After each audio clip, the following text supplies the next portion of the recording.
Rice cooker আমি on করছি, কোনো লাইট জ্বলছে না, কোনো কিছু হচ্ছে না, তো চলে সেটা আমি দেখাচ্ছি।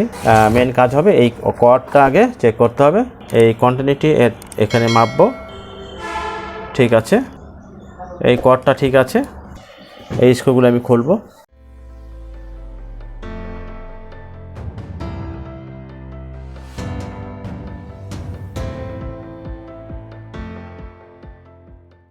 আমি দুই দিকে চাপ দেব, এই সকেটটা খুলে যাবে।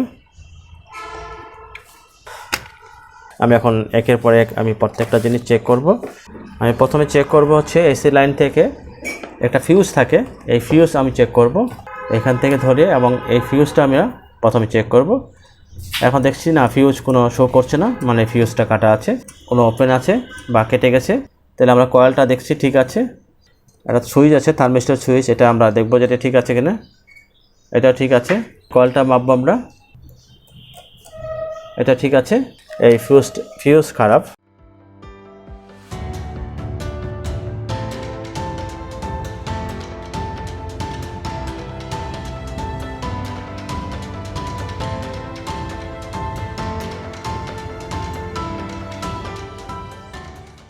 এই যে ফিউজটা দেখছি এখানে আমরা এখানে কত অ্যাম্পিয়ার কত কিছু এখানে লেখা আছে, ওপেন কিনা এখানে ধরে আমরা এখানে ধরলে বুঝতে পারবো না কাটা, পুরোটাই কাটা আছে।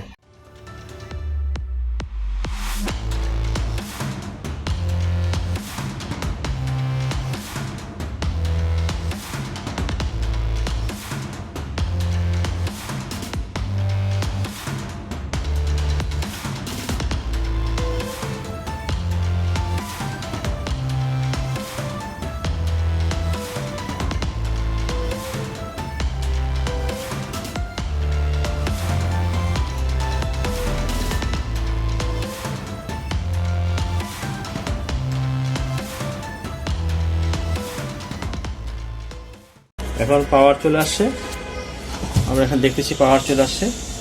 আমরা এখন এটাকে অন করব, আমি সেটা দেখব। লাইটটা জ্বলছে না, এই লাইটটা খারাপ আছে।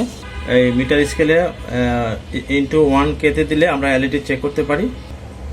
এটা জ্বলছে কিন্তু এটা জ্বলে না, মানে এটা কাটা, মানে কোনোভাবে জ্বলছে না, তাহলে এই এলইডিটা কাটা আছে। তো আমি একটা এলইডি লাগাই দেবো, তাহলে ঠিক হয়ে যাবে। এখান থেকে আমি একটা এলইডি নিয়ে এখানে লাগাই দেবো, এই লাইট জ্বলতেছে।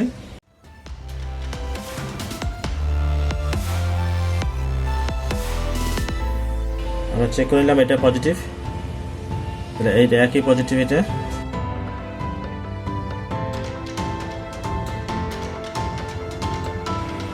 এই জ্বলছে।